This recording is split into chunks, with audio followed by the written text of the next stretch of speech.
अध्याय 36.2 पाठक। एक बार एक समय में एक योगिनी राजकुमारी थी जो आकाश से गिर गई थी। मिक्स्ड ब्लड में आर्क स्टोरी आर्क की शुरुआत द लॉस्ट लैंड से नायक के प्रस्थान के साथ हुई। नायक ने धातु के पिरामिड के माध्यम से खोई हुई भूमि को छोड़ दिया। नायक की किस्मत की प्रतिमा ने उन्हें बौने के हजारों वर्षों की बाधाओं के माध्यम से तोड़ने की अनुमति दी जो उन्हें अलग कर देती है। वह बेतरतीब ढंग से एल्वेस के ट्री ऑफ लाइफ पर उतरा और उसके कीमती सैप को अवशोषित कर लिया, जिसने उसे अपने एल्वेन ब्लडलाइन को जगाने की अनुमति दी। अब तक का साजिश बहुत सामान्य थी, लेकिन फिर ये ज़ीक्यू की पेशेवर ने एक गड्ढे को खोदा और नायक को 30 साल के लिए नीचे फेंक दिया, ग्रैर को स्थानांतरित करने में असमर्थ। GRR। योगिनी रानी ने जीवन के पेड़ को देखने के लिए कल्पित बौने का नेतृत्व किया और देखा कि उनके खजाने सैप को कुछ अज्ञात योगिनी द्वारा सूखा चूसा गया था। रानी पागल होने वाली थी जब उसके गुर्गे ने पाया कि नायक प्रदूषण को अवशोषित कर सकता है। मूल भूखंड में कल्पित बौने एक संकट का सामना कर रहे थे क्योंकि जीवन का पेड़ बुरी तरह से प्रदूषित हो गया था और इससे पैदा हुए कल्पित बौने गहरे रंग के बछड़े बन गए। कल्पित बौने ने प्रदूषण को हटाने के लिए कई तरीके आजमाए, लेकिन कोई समाधान नहीं मिला। जब उन्होंने इसे पढ़ा तो पाठक का दिल बेतहाशा धड़कता है। तारांकन तारांकन तारांकन तारांकन ING लेखक कुछ पर निर्भर है। सभी पाठकों की निराशा के लिए लेखक ने खुशी से लिखा, कल्पित बौने ने नायक को जब्त कर लिया, उसे जीवन के पेड़ के नीचे रखा और उसे प्रदूषण को अवशोषित करने के लिए मजबूर किया। नायक को एक पूरे वर्ष के लिए बंद कर दिया गया था जब तक कि वह आखिरकार ट्री ऑफ लाइफ के साथ काम करने में सक्षम नहीं था और खुद को छोड़ दिया। फिर रानी के अविश्वास करने वाले टकटकी के तहत नायक ने जीवन के पेड़ को खोल दिया और इसमें से सभी प्रदूषण को निष्कासित कर दिया। पूरी योगिनी दौड़ प्रदूषित हो गई। लेखक ने कहा कि नायक एक मजबूत और सुंदर बहन और छोटे भाई की कटाई करना पसंद करता था। पाठक ने लेखक से कहा, मैं आपसे जीवन के बारे में बात करना चाहता हूँ। उस क्रूर साजिश के बारे में सोचते हुए डूजी अस्वस्थ महसूस कर रहा था, खासकर जब से उसके हाथ और पैर कसकर दाखलताओं के साथ बंधे हुए थे। उसी तरह की शील जीवन के पेड़ से बंधा हुआ था। उनका मुंह गहराई से जटिल था। एक गरीब पाठक को एक बड़ी जड़ के नीचे रहने के लिए मजबूर किया गया था। साइमन ने बिना किसी ट्रेस के गायब होने से पहले उसे यहाँ फेंक दिया, इसलिए डूजी को अभी भी समझ में नहीं आया कि एल्फ ने उसे क्यों पकड़ लिया। लेकिन यह उतना महत्वपूर्ण नहीं था, कुछ मूर्खतापूर्ण। प्यारा पाठक एक गंभीर वास्तविकता का अनुभव कर रहा था। मेरा निरंतर साथी ये कहाँ है? डूजी ने तब याद करने की कोशिश की जब उन्होंने आखिरी बार डोजिन्शी को देखा।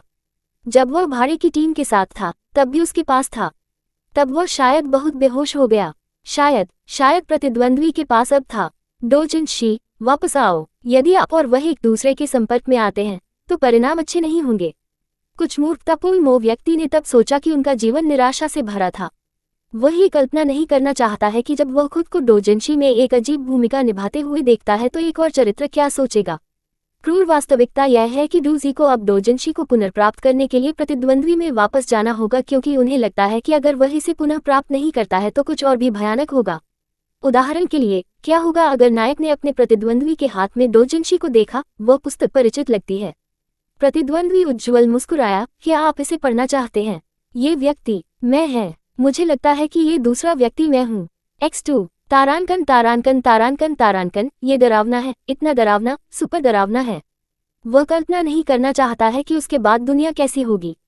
इस क्रूर वास्तविकता को स्वीकार करने के लिए एक पूरे दिन एक एमओई व्यक्ति को लिया गया। साइमन उसे भूल गया था क्योंकि वह कभी फिर से प्रकट नहीं हुआ था। डूजी की गतिविधियों की सीमा 3 मीटर से अधिक नहीं हो सकती है।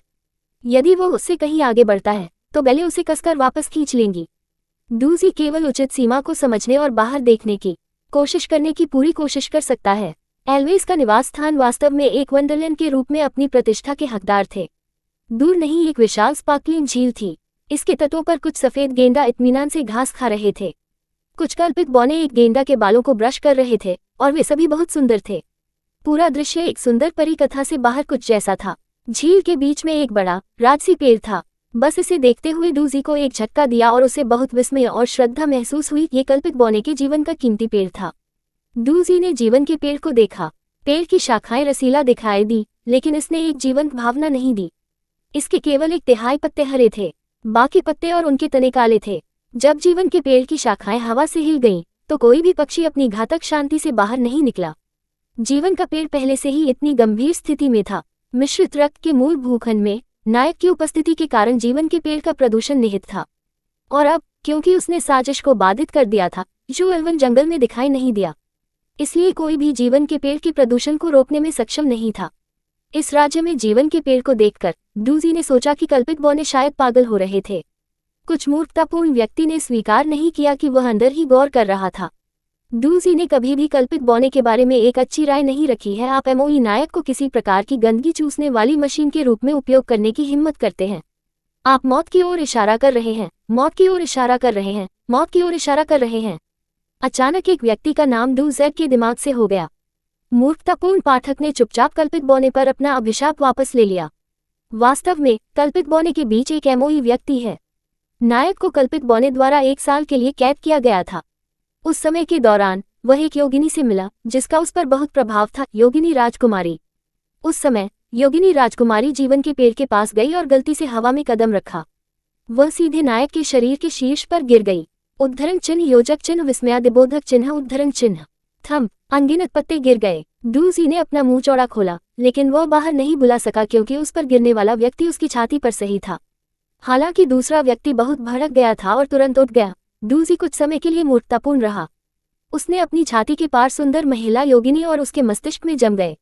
एक बार एक योगिनी राजकुमारी थी जो आकाश से गिर गई थी।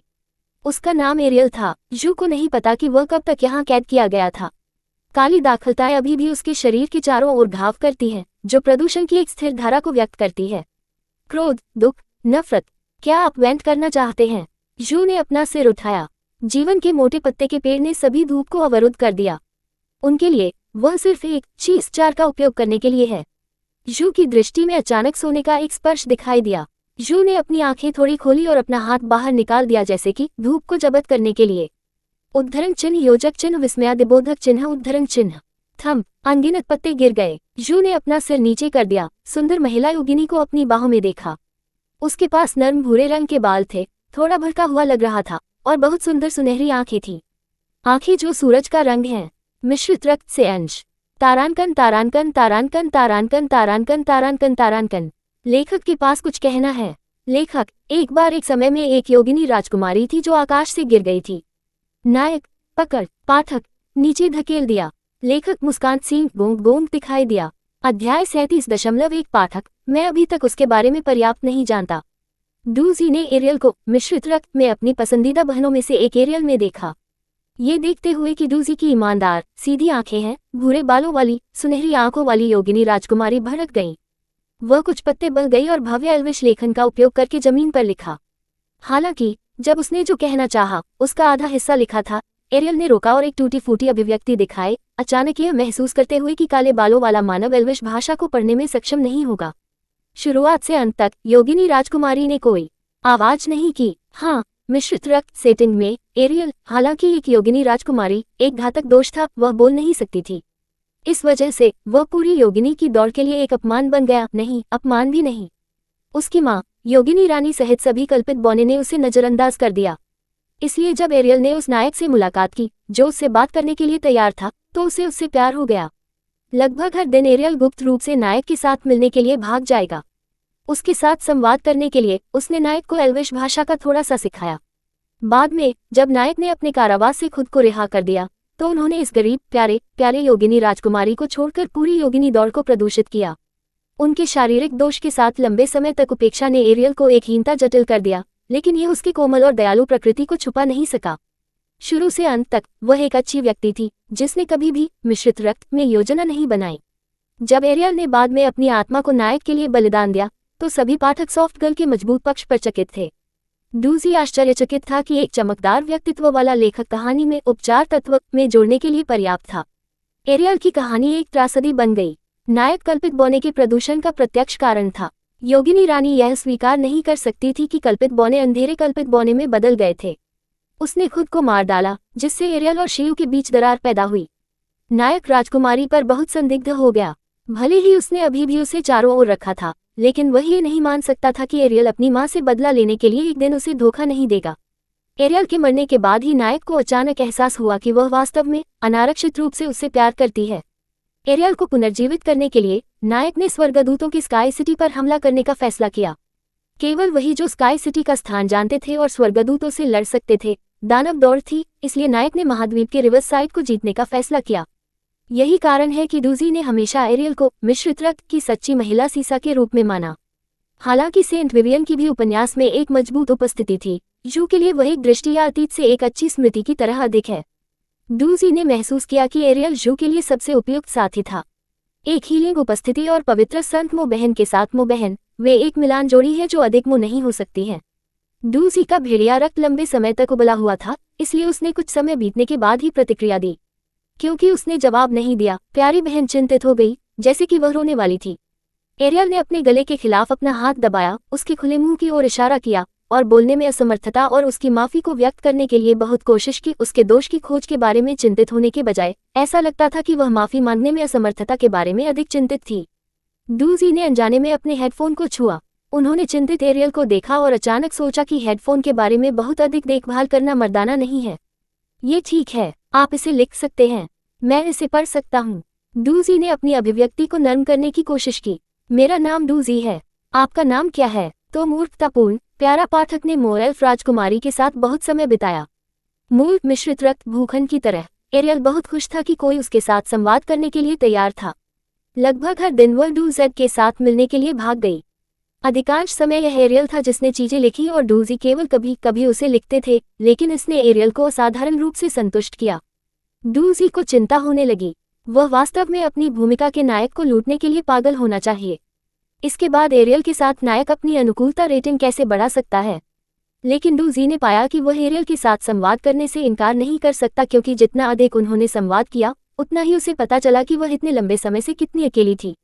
इसलिए कुछ मूर्खतापूर्ण प्यारे व्यक्ति ने उस व्यक्ति को बेचने के लिए योगिनी राजकुमारी के साथ अपनी चैट के दौरान लगातार प्रभु को लाने का फैसला किया।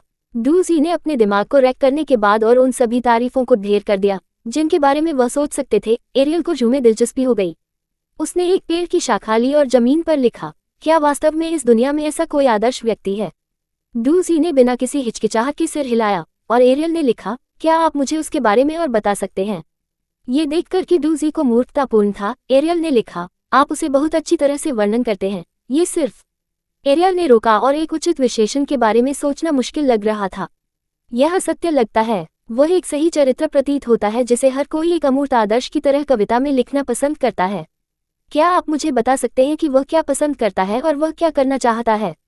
Closing square bracket. एरियल आशान्वित लग रहा था, लेकिन डूजी को लगा कि उसका दिल उस पर रुक जाएगा। उसे क्या पसंद है? शक्ति, शक्ति, पैसा, सौंदर्य, ये वही है जो नायक पसंद करता है, सभी पाठक कह सकते हैं।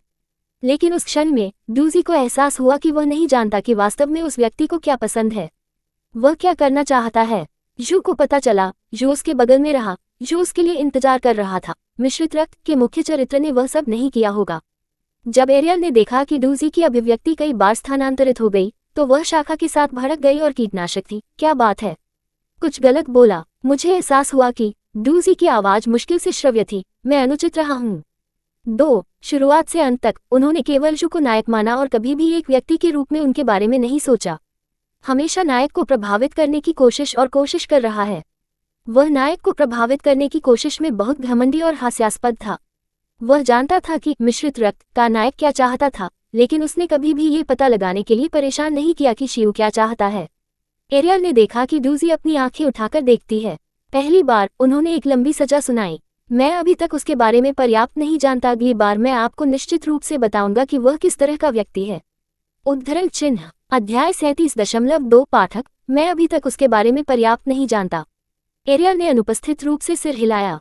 हालांकि वह ये नहीं समझती थी कि उसने क्या कहा। उसने डूजी की आवाज में ईमानदारी और दृढ़ता सुनी। उसने काले बालों वाले व्यक्ति को देखा, जिसने अपनी सामान्य भावपूर्ण अभिव्यक्ति को फिर से शुरू किया था और मदद नहीं कर सकता था, लेकिन फर्श पर लिख सकता था, आप अपनी भावनाओं को व्यक्त करने के लिए तैयार क्यों हैं? आप हमेशा एक अभिव्यक्तिहीन चेहरा दिखा रहे हैं। 1. डूजी का चेहरा कठोर था क्योंकि वह शांति से दूर देखा, दूरी में कल्पित बौने को टकटकी लगा रहा था। उन सभी, बिना किसी अपवाद के, ठंडे रूप से सुंदर, ग्लैमरस और अलग थे। उनके चेहरे पर कोई अभिव्यक्ति नहीं है, वे अलग हैं। एरियल ने तत्काल लिखा, वे अंदर और बाहर खाली हैं, उन्हें व्यक्त करने के लिए कोई भावना नहीं है। डूजी चुप था। वास्तव में वह पहले से ही जानता था कि कल्पित बौने अब एक मृत अंत में प्रवेश कर चुके हैं और इससे बाहर नहीं आ सकते हैं। जीवन का पेड़ प्रदूषित क्यों है? ये प्रदूषण क्या है? जब नायक ने आखिरकार जीवन के पेड़ के साथ संवाद करने का एक तरीका पाया, तो उसने सब कुछ सीखा। कल्पित बौने अपने स्वयं के विनाश के आर्किटेक्ट थे। सुंदर जाति ने गलत समझा। उन्होंने सोचा कि अनावश्यक भावनाएं उनके विकास में हस्तक्षेप करेगी, इसलिए जब प्रत्येक योगिनी एक निश्चित उम्र तक पहुंच जाती है, तो उन्हें मार्ग के संस्कार से गुजरना होगा। उन्होंने जीवन के पेड़ को उन भावनाओं को दिया जो उन्हें लगता है कि वे शानदार हैं, जिसने हर योगिनी को भावनात्मक रूप से अलग कर दिया। हजारों वर्षों से कल्पित बौने अपनी नकारात्मक भावनाओं को जीवन के पेड़ में फेंक रहे हैं। कोई फर्क नहीं पड़ता कि कचरा कितना भी बड़ा हो सकता है, एक दिन ये पूर्ण और अतिप्रवाह हो जाएगा। ट्री ऑफ लाइफ से काली बुरी भावनाएं बाहर निकल गई, वह प्रदूषण है। जब डूजी ने इस बारे में पढ़ा कि कैसे कल्पित बौने ने पहले से ही काले नायक को इस प्रदूषण को अवशोषित करने के लिए मजबूर किया था, तो डूजी के एल्वेस हिट रॉक बॉटम के दृष्टिकोण एरियल पारित होने के संस्कार से नहीं गुजरा है, क्योंकि उसे अन्य कल्पित बौने द्वारा उपेक्षित कर दिया गया है, लेकिन वह उस दुष्चक्र को रोकने के लिए असहाय है जिसे कल्पित बौने गिर गए हैं। कुछ समय पहले जब डूजी ने उससे पूछा था कि उसका अपहरण क्यों किया गया था, एरियल ने उसे बताया कि ऐसा इसलिए था क्योंकि एक पिशाच था जिसने कल्पित बौने को बताया कि उसके पास जीवन के पेड़ के प्रदूषण से निपटने का साधन था। जब तक कल्पित बौने लोगों को गनोम खंडहर से चाहते थे, तब तक वह उनकी मदद करेगी। हताश कल्पित बौने तुरंत उसकी शर्तों पर सहमत हो गए। एरियल के शब्दों में बहुत दुख की हवा थी, क्योंकि वह कल्पित बौने को उनकी कयामत की ओर देखती थी। डूजी ने एरियल से सीखा कि पिशाच का नाम अनाथ है। जब उन्होंने इस अजीब नाम को सुना, तो मूर्खतापूर्ण पाठक ने मिश्रित रक्त के मूल भूखंड को याद करने की कोशिश की, लेकिन ऐसा कोई व्यक्ति नहीं था। इस साल अधिक और अज्ञात जीव हैं। अचानक उनके ऊपर से पत्तियों को रौंदने की आवाज आई। एरियल घबराहट में खड़ा था, डूजेट के साथ पेड़ के शीर्ष पर देख रहा था। अपने लापता होने के कुछ दिनों बाद साइमन ने आखिरकार फिर से प्रकट हो गया। एक सेक्सी महिला उसकी तरफ थी। उसने एक काली बागी पहनी हुई थी जिसने एक नेक्रोमेंसर के रूप में अपनी पहचान घोषित की। साइमन ने एरियल के माध्यम से देखा, जैसे कि एल्फ राजकुमारी वहां नहीं थी, डूजी पर इशारा करने से पहले और महिला से कह रही थी, यही आप चाहते हैं। सुंदर महिला ने डूजी को एक ठंडा सूंघने से पहले थोड़ी देर के लिए देखा, ये कहते हुए कि एल्वेस अपने वादों को पूरा करता है। आपने मुझे धोखा देने के लिए एक यादृच्छिक आदमी को पकड़ लिया। उद्धरण चिन्ह। साइमन ने एक टूटी हुई अंगूठी निकाली और ठंड से कहा, आपकी अंगूठी ने इस आदमी और एक सूक्ति पर प्रतिक्रिया व्यक्त की। वे एक साथ खड़े थे। गनोम। सुंदर महिला के चेहरे ने आश्चर्य और एक गहरा दफन भय दिखाया। उसने अविश्वास से कहा, एक सूक्ति कैसे हो सकती है? गनोम्स 30,000 साल पहले गायब हो गए थे। उद्धरण चिन्ह। लेकिन एक सूक्ति दिखाई देती थी। यदि आप सूक्ति खंडहर में प्रवेश करते हैं, तो आप मरे हुए सबसे बड़े दुश्मन को देखेंगे। साइमन की आवाज भावहीन थी, लेकिन उनके शब्द पिशाच को ये सोचने के लिए पर्याप्त थे कि वह उनका मजाक उड़ा रहा था। हमने इस मानव को सूक्ति खंडहर से लिया, इसलिए आपको अपने वादे को पूरा करना होगा। लेकिन मैं जो चाहता हूं वह आदमी है जिसने मेरे छात्र को मार डाला। सेक्सी महिला ने साइमन को देखा और फिर अचानक आकर्षक रूप से मुस्कुराया। जैसा कि आपने कहा, अंगूठी ने 2 लोगों पर प्रतिक्रिया व्यक्त की। चूंकि यह इस मानव नहीं है, इसलिए ये सूक्ति होना चाहिए। यदि आप उस सूक्ति को यहाँ ला सकते हैं, तो मैं आपको जीवन के पेड़ के प्रदूषण से निपटने में मदद करूंगा। उद्धरण चिन्ह। साइमन की आंखों में भय की एक झिलमिलाहट थी।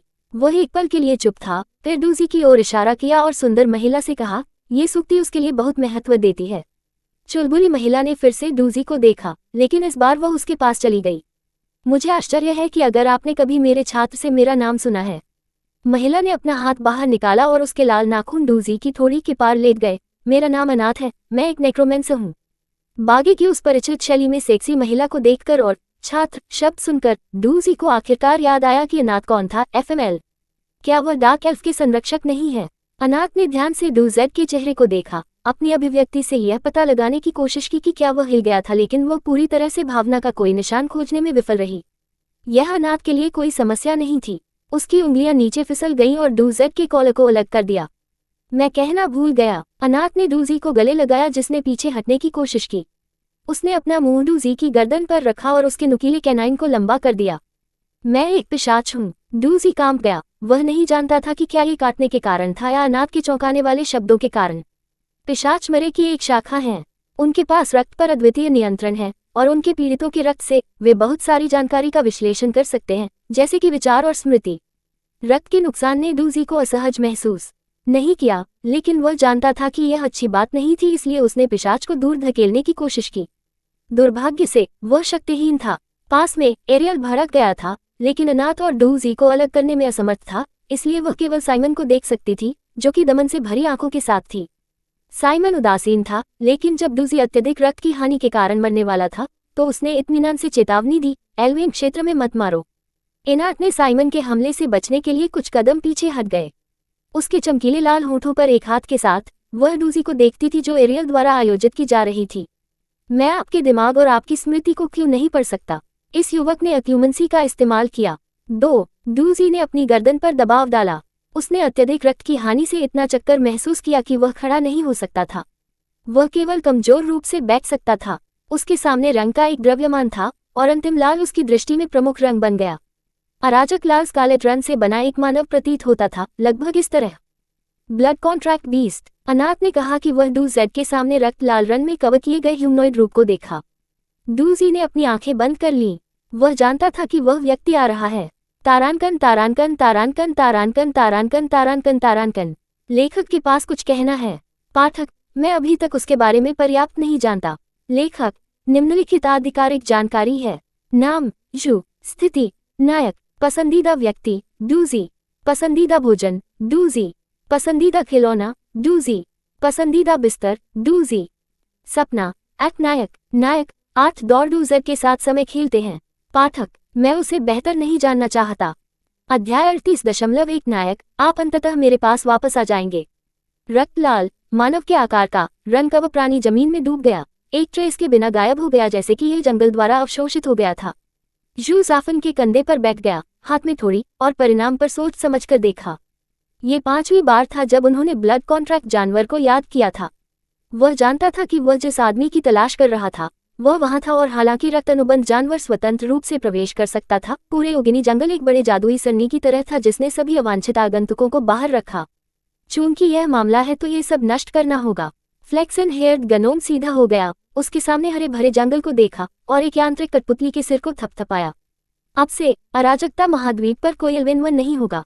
तारांकन तारांकन तारांकन। सूरज की रोशनी पेड़ों की परस्पर शाखाओं द्वारा फिल्टर की गई खुली हवा में वेदी और फूलों से घिरी एक उत्तम मूर्ति और बुनी हुई शाखाओं और पत्तियों की बाढ़ को रोशन किया। गोलाकार वेदी पर एक सुनहरी पीली शाखा एक छोटे से पुल के ऊपर लटक गई। बहुत लंबे समय के बाद गोल्डन लिक्विड की एक बूंद पुल पर शाखा से गिर जाती। वह पुल बड़ा नहीं था, इसकी त्रिज्या लगभग 3 मीटर थी और यह सुनहरे तरल से भरा था, जीवन के पेड़ का सैप। किंवदंती के अनुसार इस सैप की एक बूंद एक व्यक्ति को उसकी चरम स्थिति में बहाल कर सकती है और उसकी काया को बहुत मजबूत कर सकती है। वेदी के नीचे घुटने टेकना एक सुंदर योगिनी थी। उसके लंबे सुनहरे बाल, सुरुचिपूर्ण सफेद वस्त्र और चमकते सफेद सोने के माथे के आभूषण ने उसकी पहचान की घोषणा की। कल्पित बौने की रानी उसके हाथों से पार हो गई और उसके होंठों के खिलाफ अपनी आंखें बंद कर लीं और एक श्रद्धेय आसन को अपनाया। लंबे समय तक प्रार्थना करने के बाद कल्पित बौने की रानी ने जीवन के पेड़ को देखा। वेदी के चारों ओर पत्ते जो एमरल्ड ग्रीन था, लेकिन इसके बाकी हिस्से पूरी तरह से काले थे। पत्तियों की सरसराहट थी और कल्पित बौने की रानी खड़ी थी। उसकी सुनहरी आंखें नाराजगी से चमकती थीं। वह बाहर गई और अपने सबसे वफादार अंगरक्षक साइमन और ग्रेनिथ नेक्रोमेंसर को देखा। वे अपने साथ ही काले बालों वाले व्यक्ति को लाए जो पीला था और कोमा में दिखाई दिया। अंतिम व्यक्ति के आने के लिए एरियल उसे रानी द्वारा पूरी तरह से नजरअंदाज कर दिया गया था। महामहिम, मेरे पास रिपोर्ट करने के लिए कुछ महत्वपूर्ण है, साइमन ने विनम्रता से लेकिन जल्दबाजी में कल्पित बौने की रानी का अभिवादन किया। मैंने पिछली बार जिस गनोम की बात की थी उसने इस आदमी के साथ एक रक्त अनुबंध का गठन किया है। वह इस व्यक्ति की तलाश कर रहा है और जल्द ही यहाँ होना चाहिए। उद्धरण चिन्ह। रानी चौंका। साइमन ने उसे सब कुछ बताया था जो गनोम खंडहर में हुआ था। एक गनोम का अचानक पुनः प्रकट होता है थोड़ा आश्चर्यजनक था, लेकिन अभी सबसे महत्वपूर्ण बात यह है कि जीवन के पेड़ को ठीक किया जाए। गनोम्स और एल्वेस ने कभी भी एक दूसरे के संबंधों में हस्तक्षेप नहीं किया, लेकिन अब रक्त अनुबंध के कारण एक 5 सितारा और एक 6 सितारा यांत्रिक कठपुतली को नियंत्रित करने वाला सूक्ति पता चला है और आ रहा है। कल्पित बौने के पास 3 युद्ध देवता और 2 दाना देवता हैं, इसलिए एक तलवार संत और एक युद्ध भगवान उन्हें हरा नहीं सकते हैं, लेकिन ये परेशानी होगी। कल्पित बौने की रानी ने अपनी टकटकी को अनाथ की ओर मारा, अगर यह पिशाच के लिए नहीं था। अनाथ ने एल्फ क्वीन की टकटकी पर ध्यान दिया और वह अपने लाल होठों पर अपने हाथ से मुस्कुराई। तुम मुझ पर क्यों चमक रहे हो? मुझे कैसे पता चला कि उनके पास एक रक्त अनुबंध था? आप प्रदूषण को कब निकालेंगे? यह इस बात पर निर्भर करता है कि आप मुझे उस व्यक्ति को लाते हैं जो मैं चाहता हूँ। मैं जो चाहता हूँ वह सूखती है। जब तक आप उसे यहाँ लाते हैं मैं अपना वादा पूरा करूंगा। अनाथ रहस्यमय तरीके से मुस्कुराया। वैसे भी एक सूक्ति कल्पित बौने के लिए कुछ भी नहीं है ना? ये सच है, एक सूक्ति कल्पित बौने के लिए कुछ भी नहीं है, लेकिन भले ही वह रानी हो, इस मामले में मदद के लिए एल्वेन एल्डर से पूछना आसान नहीं है। अचानक जमीन हिलने लगी। रानी ने समर्थन के लिए कुछ शाखाओं पर आयोजित किया और आश्चर्य के साथ दूरी को देखा। ऐसा लग रहा था कि एक विशाल उल्कापिंड गिर गया था। यह आकाश लाल रंग की पेंटिंग पेंट है। दूर से एक प्राचीन युद्ध के पेड़ से प्रकाश की एक हरी गेंद निकली और रानी के पास उड़ गई। कल्पित बौने ने एल्वेन जंगल में सैकड़ों प्राचीन युद्ध के पेड़ लगाए थे। इन पेड़ों ने कल्पित बौने के क्षेत्र की रक्षा की और जब वे मर गए तो उनकी आत्माएं गायब होने से पहले कल्पित बौने को जानकारी से गुजरेंगी। कल्पित बौने की रानी अपने हाथ से बाहर पहुंची और जानकारी को ध्यान में रखते हुए आत्मा की परिक्रमा को छुआ। कोई भी उसके अभिव्यक्तिहीन चेहरे से कुछ भी समझ नहीं सकता था। हरे रंग की ओप गायब हो गई। रानी शांत थी, लेकिन तूफान से पहले ये शांत था। साइमन, योगिनी रानी की आवाज ठंडी थी। कृपया बड़ों से आने के लिए कहें। साइमन ध्यान में आया। अनाथ ने देखा कि रानी केवल उदासीन होने का नाटक कर रही थी। जाहिर है कुछ ऊपर था। अनाथ ने अपनी उंगलियां दी और एक बल्ले उसके ऊपर उड़ गया। जिन बच्चों को मैंने पहले दिया था वे अब और नहीं कर सकते। 2 अनाथ की उंगलियों से बैक ने जीवन के पेड़ के लिए उड़ान भरी। ये भड़का और प्रदूषण को चूसना शुरू कर दिया। रानी ने चुपचाप ये देखा। उसके सामान्य रूप से ठंडा भावपूर्ण चेहरे ने एक असहायता दिखाया। यदि यह अनाथ के बल्ले के लिए नहीं होता तो जीवन का पेड़ पूरी तरह से प्रदूषित हो जाएगा। सुंदर पिशाच खुशी से हंसे। एक साथ काम करना अच्छा है। टीएन, मुझे लगता है कि उसका मतलब है कि चमगादड़ उसके बच्चे हैं। तारानकन तारानकन तारानकन। आग फीनिक्स ने जंगल के ऊपर से उड़ान भरी।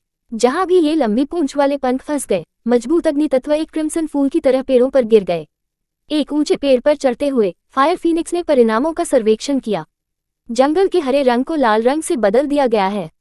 गॉड बीस्ट ने खुशी से अपने पंख फैलाए और ट्वीट किया। फिर यह अपनी लापता माँ के बारे में सोचने के लिए लग रहा था, जो यहाँ अपनी उत्कृष्ट कृति को देखने के लिए नहीं थी और इसके पंखों को मोड़ दिया, उसे हटा दिया गया। पानी के पिंजरे घने जल तत्वों ने अचानक गॉड जानवर को घेर लिया, इसे पूरा किया।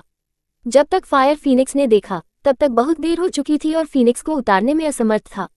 इसकी अनिश्चित स्थिति को देखकर एक आकृति पेड़ के शीर्ष तक कूद गई और फायर फीनिक्स को पकड़ लिया, जिससे वह अपनी पानी की जेल से बच गया। ये पुराना जॉन था। हवा में एक आंकड़ा धीरे धीरे दिखाई दिया। यह एक जादूगर के नीले रंग के बागे पहने एक योगिनी थी। उसने ओल्ड जॉन को देखा जो फायर फीनिक्स को पकड़ रहा था और जंगल जो आग से तबाह किया जा रहा था। योगिनी ने पहले जंगल की आग लगाने का फैसला किया और फिर बाद में मास्टरलेस गॉड बीस्ट की देखभाल की। योगिनी ने अपने कर्मचारियों को बाहर निकाला और एक मंत्र को थूक दिया। बारिश काटा। एक आग की टिमटिमाते हुए बादल एल्फ जंगल के ऊपर गठित हुए और बारिश हुई। जंगल की आग को बाहर रखा गया था। जू ने योगिनी को देखा।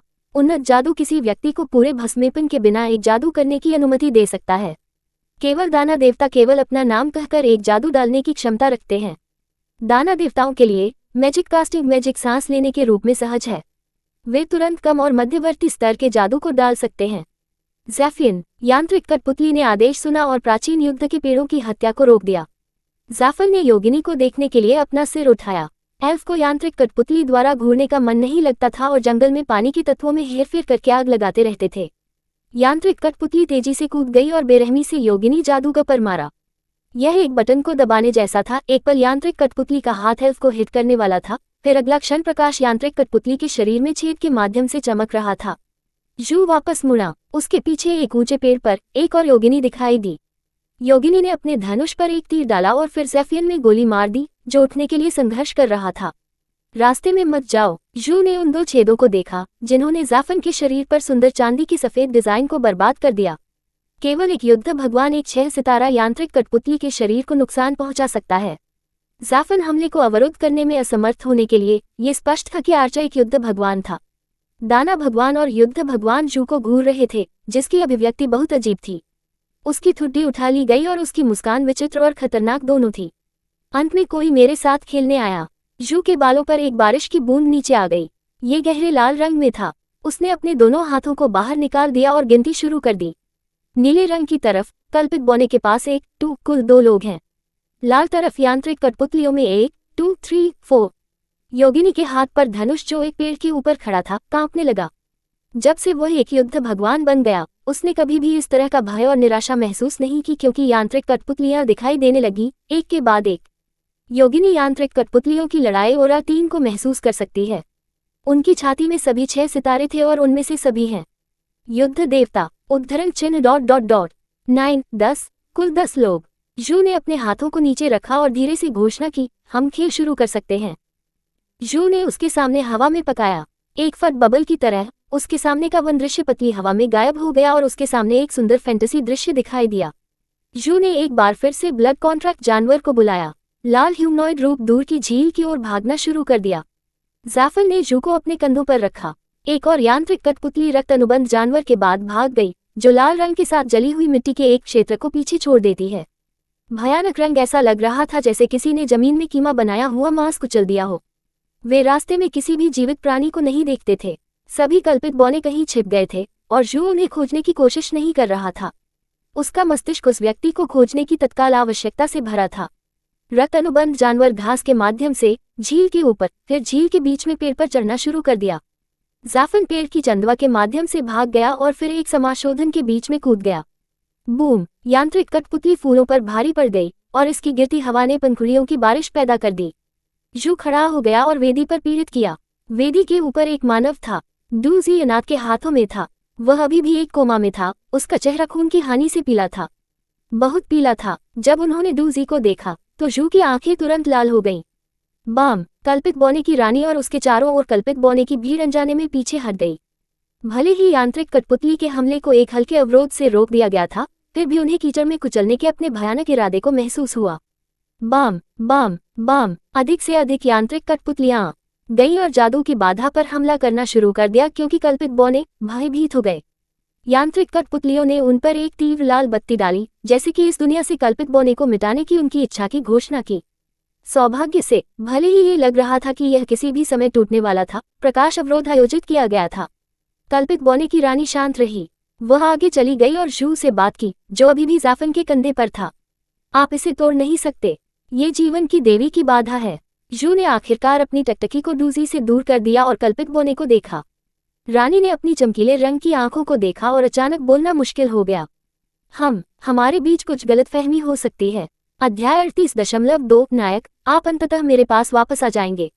उसे वापस मुझे दे दो। जू की आवाज नर्म और मीठी थी, लेकिन ये भी डरावना थी। वह कोई ऐसा नहीं है जिसे आप छू सकते हैं। मेरा छात्र कोई ऐसा नहीं है जिसे आप मार सकते हैं। अनाथ ने अचानक बात की, क्योंकि उसके जादू ने उसे सूचित किया कि वह वही था जिसने अपने प्यारे छात्र को मार डाला। अनाथ ने जू को अत्यधिक घृणा के साथ देखा, जबकि उसके चमकीले लाल नाखूनों ने डूजी की थोड़ी की त्वचा को छेद दिया।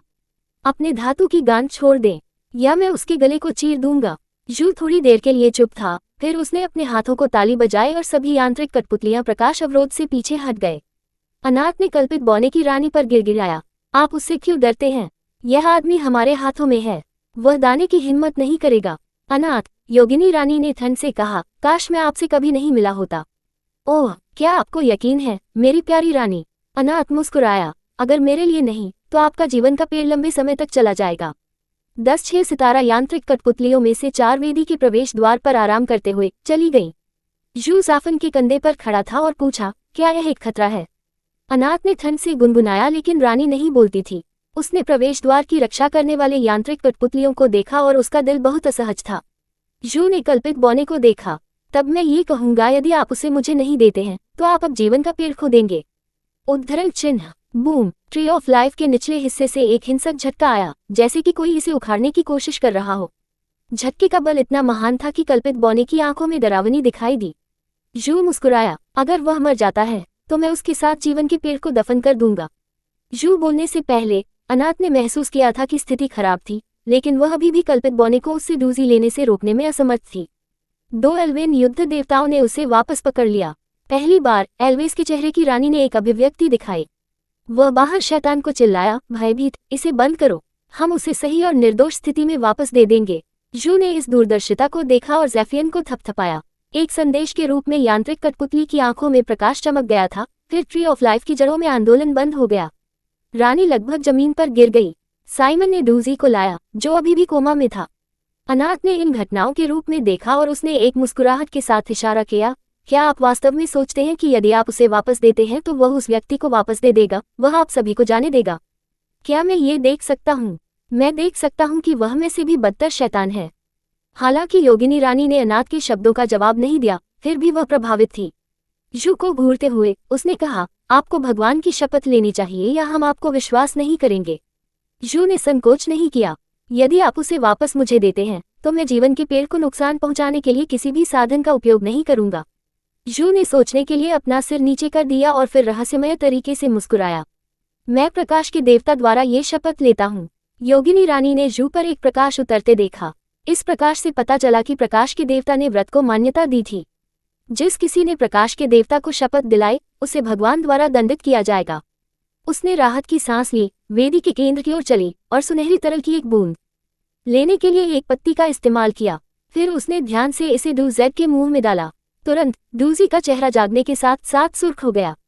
डूजी ने भ्रम में उसके चारों ओर देखा, लेकिन उसकी दृष्टि धुंधली थी, जैसे कि उसने अपना चश्मा नहीं पहना था। उन्होंने ये जांचने के लिए चश्मा उतार दिया कि क्या ठंड से पहले कुछ गलत था। वह सब कुछ स्पष्ट रूप से देख सकता था। उनकी दृष्टि पहले से कहीं बेहतर थी। उसके विपरीत जू था और डूजी भी गनोम की आंखों में अपना प्रतिबिंब देख सकता था। हालांकि उनका प्रतिबिंब छोटा था, लेकिन इसने जू की आंखों को भर दिया ताकि किसी और चीज के लिए कोई जगह न हो। डूजी को पता नहीं था कि क्या सोचना है। उसकी अत्यधिक मायोपिक आंखें अचानक क्यों तय हुईं? ये वर्तमान स्थिति क्या है? तब उसने जू को उससे ये कहते हुए सुना, यहाँ आओ। यह उसके लिए लगभग एक स्वचालित रिफ्लेक्स था कि वह उठना और जू जाना। कल्पित बौने अपने रास्ते को अवरुद्ध नहीं करते थे और उनके लिए प्रकाश अवरोध खोला गया था। वह जाफन के बाहर के हाथ पर चढ़ गया और यांत्रिक कठपुतली ने उसे जू के सामने रखा। जब कुछ मूर्खतापूर्ण प्यारे व्यक्ति ने उस परिचित सन रंग के बाल और छोटे चेहरे को देखा तो वह अचानक बोलने के लिए बहुत घबरा गया। ये जू है, वह एक वास्तविक व्यक्ति है। जब डूजी ऊन सभा कर रहा था, तब शिव अपनी गर्दन को पकड़ने के लिए आगे झुक गया। आप अंततः मेरे पास वापस आ जाएंगे। उस समय डूजी का दिल बह गया। वास्तव में जब वह अपहरण कर लिया गया था तो वह घबराया नहीं था, क्योंकि अवचेतन रूप से वह जानता था कि जू निश्चित रूप से उसे खोजने के लिए आएगा। कुछ मूर्खतापूर्ण प्यारे व्यक्ति ने सोचा कि वह भूल गया था कि दोस्तों के पास क्या था, लेकिन जब इस व्यक्ति ने उसे पकड़ लिया तो उसे एहसास हुआ कि यह सच्ची दोस्ती थी। दूर तब तक पहुंचने वाला था और उसे गले लगा रहा था जब उसने जू को उसके कान में फुसफुसाते हुए सुना, क्योंकि मैं हर उस चीज को नष्ट करने जा रहा हूं जो हमें अलग करती है। Boom, crash, bam. ध्वनि एक व्यक्ति के मांस और हड्डियों की थी जो एक पेस्ट में कुचल दी गई थी। यह एक आदमी की तरह था जो अपने पैर के नीचे एक तिलचट्टा कुचल रहा था। डूजी ने बाद में सोचा, अगर वह उसके पीछे नहीं दिखता था तो क्या उसने अभी भी यांत्रिक कठपुतली के पैर के नीचे खून का पूल देखा होगा? क्या यह इसलिए है क्योंकि वह अब सब कुछ स्पष्ट और अलग तरह से देखता है, चाहे वह जू हो या बाकी दुनिया? 2. कल्पित बौने की रानी 2 यांत्रिक कठपुतलियों को देखती थी जो आकाश से नीचे गिर गई थी। यदि 2 युद्ध देवता चकमा देने के लिए पर्याप्त तेजी से नहीं है तो ये केवल यांत्रिक कठपुतली के पैर के नीचे नहीं होगा। यांत्रिक कठपुतली ने अपना पैर उठा लिया और रक्त स्वतंत्र रूप से बह गया। अनाथ खूनी लत्ता का एक टुकड़ा बन गया, लेकिन यद्यपि उसकी खोपड़ी चपटा हो गई थी और उसकी हड्डियां पाउडर में कुचल गईं, फिर भी वह जीवित थी। एक पिशाच को मारने के लिए आपको या तो चांदी का उपयोग करने या इसे कम करने की आवश्यकता थी। यांत्रिक कठपुतली ने अनाथ को उठाया, जिसने एक अजीब हाँ ध्वनि बनाई। यह अनिश्चित था कि क्या वह खुद पर हंस रही थी या रानी का मजाक उड़ा रही थी जो एक ही भाग्य से पीड़ित है। भयभीत कल्पित बौने केवल अपने अंगूठे और तर्जनी के साथ अनाथ के सिर को पकड़ते हुए यांत्रिक कठपुतली के रूप में देख सकते थे। अनाथ का सिर केवल अपनी उंगली के रूप में बड़ा था। धीरे से इसे फाड़ने से पहले दरार, आकाश से खून की बारिश हुई। योगिनी रानी ने यांत्रिक कठपुतली को उसकी ओर देखा। वह गुस्से और आतंक में चिल्लाया, यदि आप अपनी शपथ तोड़ते हैं तो आपको प्रकाश के देवता द्वारा दंडित किया जाएगा। मैंने सिर्फ जीवन के पेड़ को नुकसान नहीं पहुंचाने का वादा किया था। जू डूजेड के बालों के माध्यम से भयंकर रूप से कंघी कर रहा था। मैंने कल्पित बौने के बारे में कभी कुछ नहीं कहा। कल्पित बौने की रानी ने गनोम की मजाक की मुस्कान को देखा। उनकी प्यारी नर्म आवाज ने उनकी चरम अवमानना और घृणा का खुलासा किया। HMPH, प्रकाश के देवता के बारे में कौन परवाह करता है? रानी को आखिरकार एहसास हुआ कि क्या होने जा रहा है और क्यों अनाथ ने हंस दिया। पिशाच कल्पित बौने पर हंस रहा था, जिसने मूर्खतापूर्ण तरीके से एक शैतान पर भरोसा किया था। वह वेदी पर खड़ी थी, निराशा में खो गई। जब एक यांत्रिक कठपुतली का हाथ उसकी ओर बढ़ा तो उसने नोटिस नहीं किया। आपकी महिमा। गर्म खून एल्फ क्वीन के चेहरे से टपक गया और वह अपने होश में वापस आ गई, क्योंकि उसके सबसे वफादार रिटेनर ने उससे कहा, आपकी महिमा, कृपया बचें। योगिनी रानी ने साइमन की टूटी हुई बांह को देखा और कुछ नहीं कहा। अटूट लाइट बैरियर पहले से ही खुला था। एल्वन एल्डर्स एल्फ डॉर को बचाने के बारे में भी बात नहीं कर सकते हैं, क्योंकि यहाँ तक कि उनके अपने जीवन अब असुरक्षित हैं। इस अराजक स्थिति ने आखिरकार डूजी स्टील बना दिया। अपनी मतली को वापस लाते हुए उसने अपने दिमाग को बदलने के लिए जू को मनाने की कोशिश की। मैं उन्हें मारना नहीं चाहता। मूल रूप से एल्वेन दौड़ प्रदूषित हो गई थी, लेकिन अब वे भगाने वाले थे। 2 परिणामों के बीच का अंतर बहुत चरम है।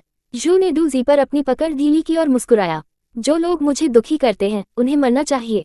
2 यांत्रिक कठपुतलियों ने एक योगिनी को अलग कर दिया और मांस और रक्त जमीन पर गिर गया। जो लोग मेरे रास्ते को अवरुद्ध करते हैं उन्हें मरना चाहिए। एक यांत्रिक कठपुतली ने अपने हाथों को ताली बजाई। एक योगिनी जादूगर को मांस की पेस्ट में कुचल दिया। जो लोग बेकार हैं उन्हें मरना चाहिए। डूजी अपनी आंखों पर विश्वास नहीं कर सकता था जब उसने जू के होठों को देखा, क्योंकि गनोम ने अंतिम वाक्य को उकसाया था। जू क्यों मुस्कुरा रहा है? नहीं नहीं, कुछ गलत है। जू, यह नहीं होना चाहिए, ये पसंद है। जैसे डूजी को मूर्ख बनाया गया था। उसकी आंखें बूढ़े जॉन पर गिर गईं, जिन्होंने डूजी को देखा। पुराने जॉन ने असहाय तरीके से मुस्कुराया और अपना सिर हिलाया। चुपचाप मुंह करते हुए छोटा गुरु उसके दिमाग से बाहर हो गया। डूजी ने शियू की चमकदार आंखों को देखा, जिसमें पवित्रता की थोड़ी सी भी झलक नहीं थी। उद्धरण चिन्ह, विस्मयादिबोधक चिन्ह, उद्धरण चिन्ह। अचानक, बिना किसी चेतावनी के, डूजी ने जू उठाया। काले बालों वाले युवा अपनी बाहों में गनोम के साथ यांत्रिक कठपुतली से कूद गए और वेदी के बीच में छोटे पूल में भाग गए। टकरा जाना। गोल्डन लिक्विड फाउंटेन हो गया, फिर नीचे गिर गया, जैसे कि कोई आग लगाने के लिए पानी फेंक रहा है।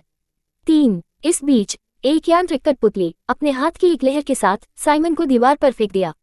यांत्रिक कठपुतली ने योगिनी रानी को देखा, जो जमीन पर बैठी थी और अपनी मुट्ठी उठाई थी।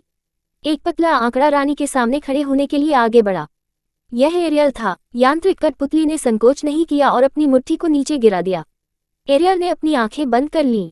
मुट्ठी के आंदोलन के कारण हवा उसके माथे पर बह गई, लेकिन और कुछ नहीं हुआ।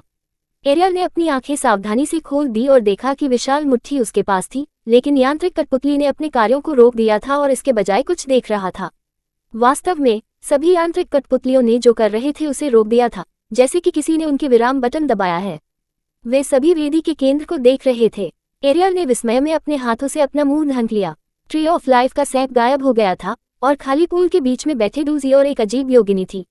योगिनी के लंबे चांदी के बाल उसके पीछे लिपटे हुए थे और उसकी हरी आंखें वसंत के समय के ताज़ा नए नवोदित पत्तियों की तरह थी। उनका उत्तम चेहरा भारी, आश्चर्यजनक रूप से सुंदर था। यद्यपि कल्पित बौने को हमेशा सुंदर लोगों की दौड़ के रूप में जाना जाता है, लेकिन यह विशेष रूप से योगिनी की सुंदरता बस तुलना से परे थी। चांदी के बालों वाले योगिनी ने खुद को एक कोहनी पर चढ़ाया और चुपचाप काले बालों वाले युवाओं को देखा। डूजी जू के शरीर के ऊपर बैठा था। उन्होंने जू के फटे कॉलर पर अपनी पकड़ ढीली कर दी और धीरे से पूछा, क्या आपने शांत किया है? जू ने अपने दाहिने हाथ को बाहर निकाला और कपड़ा उसकी बाह से नीचे गिर गया, जिससे सफेद त्वचा का पता चला। वह डूजी को अपनी बाहों में ले गया और उसकी लंबी पलकों ने उसकी आंखें गूंथ दी।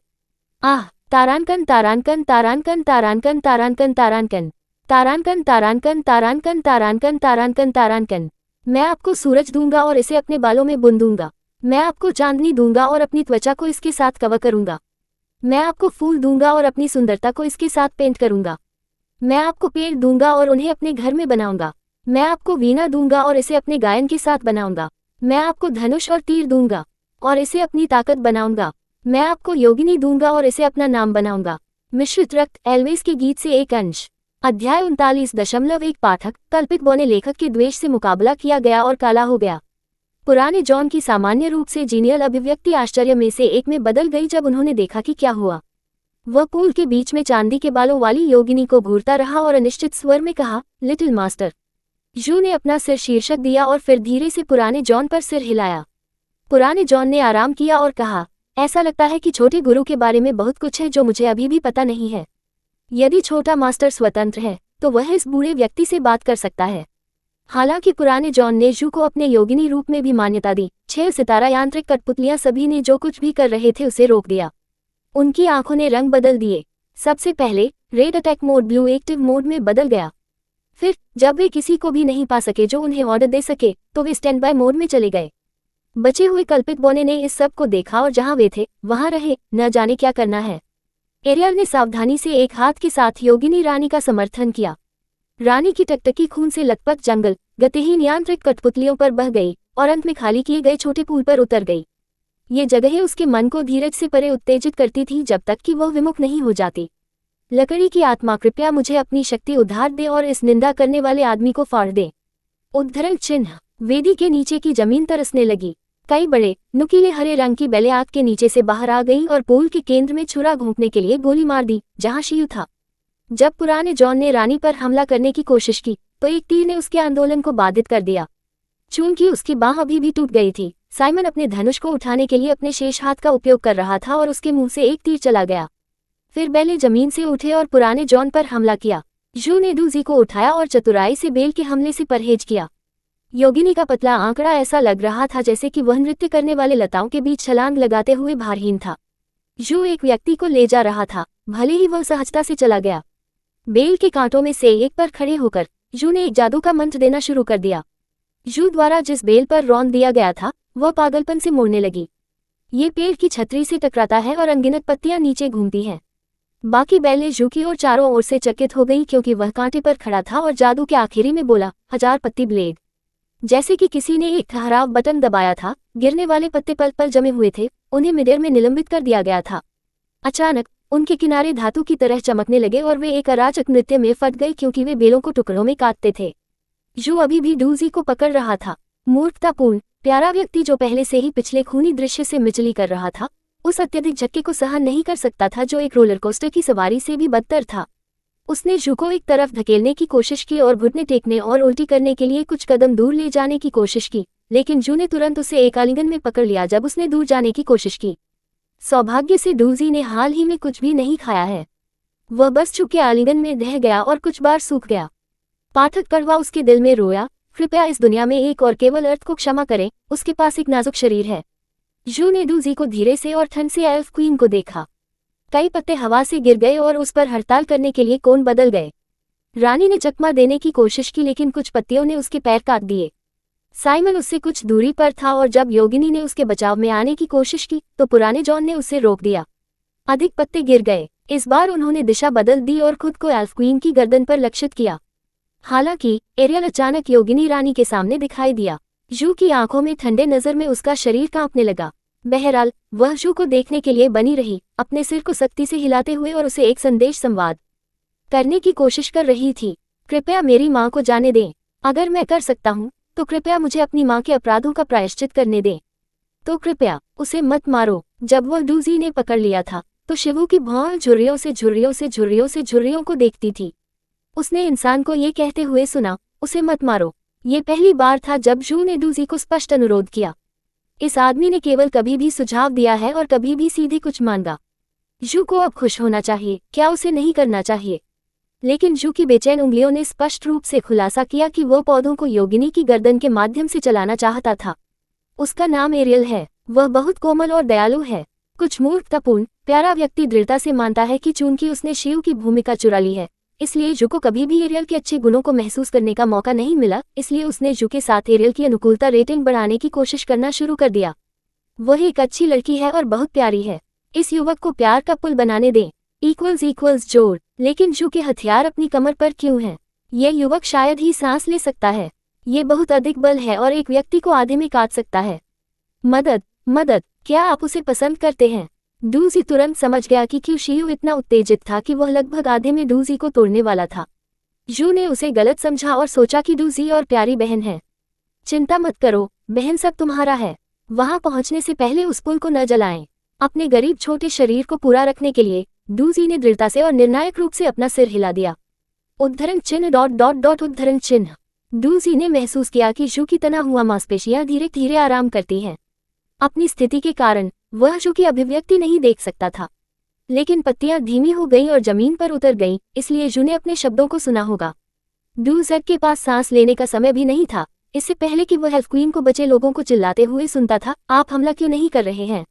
वह अब यांत्रिक कठपुतलियों को नियंत्रित नहीं कर सकता है।